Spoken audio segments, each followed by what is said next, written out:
Even though there are still quite a few Marvel movies to look forward to, the story of the original Avengers has come to a close. With 22 movies released in 11 years, figuring out what order to watch them all in for your marathon can be overwhelming. Sure, there's the release order, but is that really still the best? When they were first being released, the order was designed to make sure the audience knew what they needed to when they needed to, and not a moment sooner. Now, though, we have the whole picture. Rather than just trying to put puzzle pieces together or coming up with theories about how the MCU works, Bucky?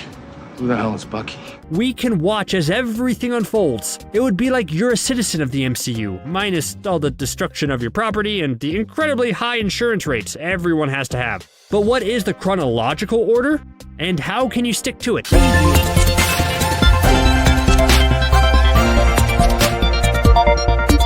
The first wave of movies to watch is basically a reorder of Phase 1, just with one extra movie joining the list. Start with Captain America: The First Avenger and follow your marathon up with Captain Marvel, Iron Man, The Incredible Hulk, Iron Man 2, Thor, and finally, The Avengers. Even though Captain Marvel was originally released in 2019, the events of the movie occur in 1995, making it the second movie in the timeline. Watching it early on not only explains the origins of the Avengers unit and Nick Fury's part in its creation, but it also sets up the wider stage that the franchise eventually takes on. After all, when people were going to see Iron Man or the Incredible Hulk for the first time, the wider galaxy wasn't as important. Instead, it was meant to be a twist that aliens were involved. Now though, with one of the movies being called Guardians of the Galaxy and everyone knowing how far the MCU goes, there's no reason to hide its origins. Instead, Captain Marvel can be used to set up how deep an impact the Tesseract will have while giving viewers a taste of what's to come. Besides the addition of Captain Marvel, the rest of the Phase 1 movies are mostly in the same order they were released, with almost every movie ending with a post-credit scene that foreshadows which title will be dropped next. It would be hard to watch them in any other order. If Thor doesn't come after Iron Man 2, the end credit scene where Mjolnir is found would feel out of place. It would create a lot of hype and anticipation, only to fall flat because you turn on the Incredible Hulk next. And you can't just skip those credit scenes to try to make your own marathon. They're a Marvel staple and offer a small glimpse into the MCU beyond the heroes. The only other difference from the original release order and chronological order is where Captain America: The First Avenger falls on the list. Despite being released in 2011, 3 years after the franchise had started, Steve Rogers' origins is the start of it all. Without Steve and the Super Soldier Serum, a lot of the events in the MCU would have happened differently. There'd be no Hulk, no Civil War. Who knows if the Avengers would have even been able to defeat Loki if Captain America wasn't Steve Rogers. Plus, by starting your marathon with Captain America: The First Avenger, you get a lot more context for the Incredible Hulk. Like we said, the Hulk might not have existed without Captain America. Bruce Banner was hired to recreate the Super Soldier Serum used on Steve, which led to his own accident. Knowing about the serum ahead of time and seeing what they wanted Banner to make helps explain the opening of the Incredible Hulk and the intentions of its characters. It also helps set up the world, showing the difference between the MCU and our own by introducing things like the serum and super soldiers. So even though Steve's technically one of the last to join the Avengers team before the group takes on Loki, an early watch of Captain America: The First Avenger is definitely a good idea. After watching Thor and meeting the final characters for this arc, you can finally watch The Avengers and see the world get saved. With the first wave of movies done, you can move on to the next wave, one that's a lot longer than this introduction and spans most of the movies. Since most of the key characters were already introduced and interacting with each other, the MCU's release order took on a more linear path with their releases. Iron Man 3, Thor: The Dark World, and Captain America: Winter Soldier all take place before Avengers: Age of Ultron, so each character would have their own path to go down. Afterwards, all of the other characters who play a part in Captain America: Civil War get introduced in their own films. Well, almost all the characters. Tom Holland's Spider-Man never got his own origin movie. His first appearance was set in Civil War since the team said that they wanted to focus on showing people things that they had never seen before. Which makes sense, seeing how many times Spider's origins have been told in recent years. But considering he was apparently all over YouTube before Stark recruited him to fight Captain America, wouldn't a small YouTube series be a cool way to show us the MCU Peter figuring out his powers, sort of like an origin story that isn't an origin story? Spidey aside, even after the heroes go through the events of Civil War, the movies are basically released in chronological order, each event unfolding and preparing for the most ambitious crossover in film history. Of course, not all of the movies are clear about when they happen. Even though we know that Black Widow is set to be released in May 2021, it's not clear where exactly it will fall on the timeline. Sure, it has to happen before Avengers Endgame and sometime after Captain America Civil War, but when? Is it before the events of Doctor Strange, or before Spider-Man Homecoming? Or will Marvel pull an amazing plot twist and have it take place at some crazy, unexpected point in the timeline?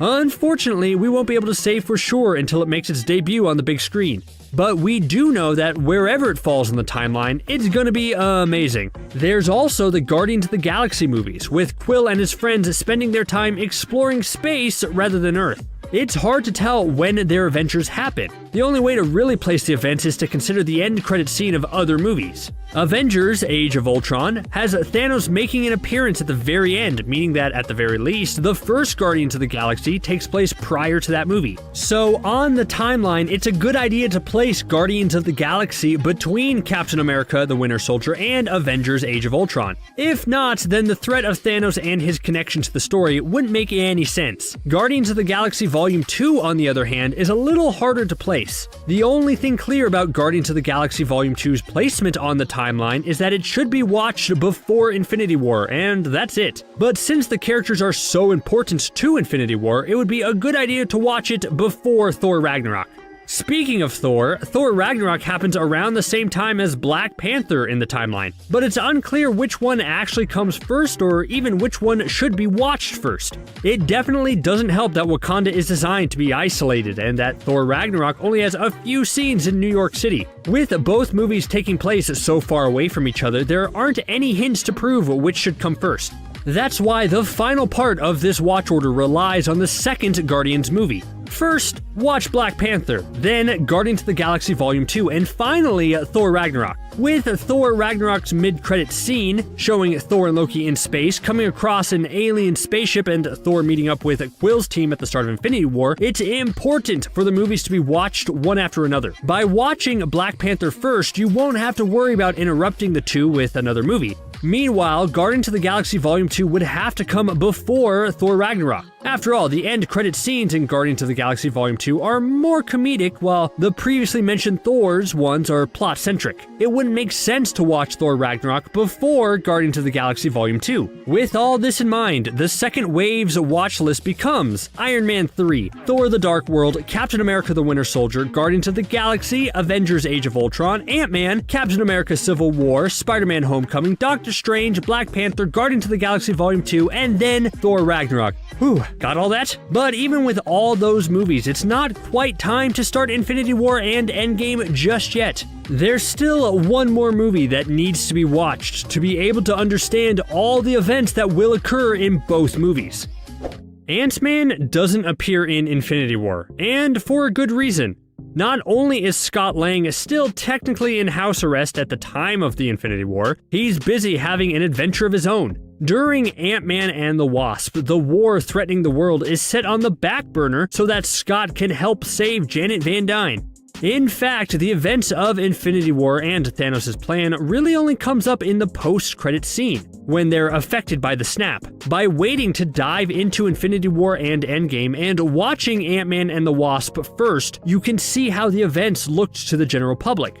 After all, for them, the snap was a sudden surprise, just like it was for Scott. Now, you might be thinking, won't that spoil the end of Infinity War for new viewers? And yeah, it would. That's why when it was originally released, Ant-Man and the Wasp came out between the two movies. But let's be real, who doesn't already know the ending of Infinity War at this point? Not only is the movie considered groundbreaking, specifically because of the way it built up confidence in each fight and then tore it all down so quickly at the end with each battle, but the "I don't feel so good" scene became a huge meme. It was all over the internet, making it nearly impossible to miss. Plus, if you're watching this video looking for a chronological order of how to watch the Marvel movies, then yeah, you already know the ending. So, seeing the snap occur in a different movie first won't actually destroy the ending in Infinity War. The loss of our favorite characters will still be tragic, the amazing fights will still occur, and the sense of dread in the face of such a large foe will still be there. Even with the ending spoiled, it's still an amazing movie.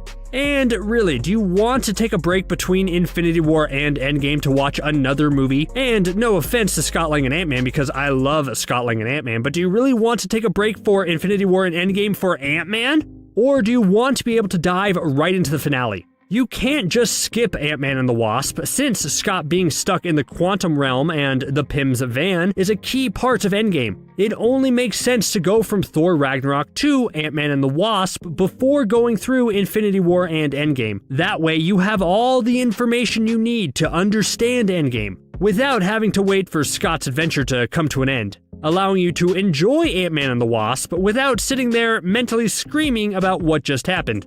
From there, we can see the aftermath of Endgame from the only remaining movies, Spider-Man Far From Home and the upcoming Spider-Man No Way Home, which is set to release on December 17th, 2021, and maybe set up for the next chapter that Marvel is planning to go down. I mean, sure, you also have every single Marvel TV show that's coming out, and that's going to change the order a bit, but it depends on how much you want to invest in WandaVision or not. And if you haven't watched WandaVision yet, what are you doing? Go watch that right now! We'll wait, go watch that literally right this second. Anyways, now that spoilers aren't a threat and the full scope of the movies are clear, the order that the movies were originally released in isn't the only way to watch the movies. Instead, we can get a better understanding of the characters and experience the crazy world they lived in, just like anyone else from that world would.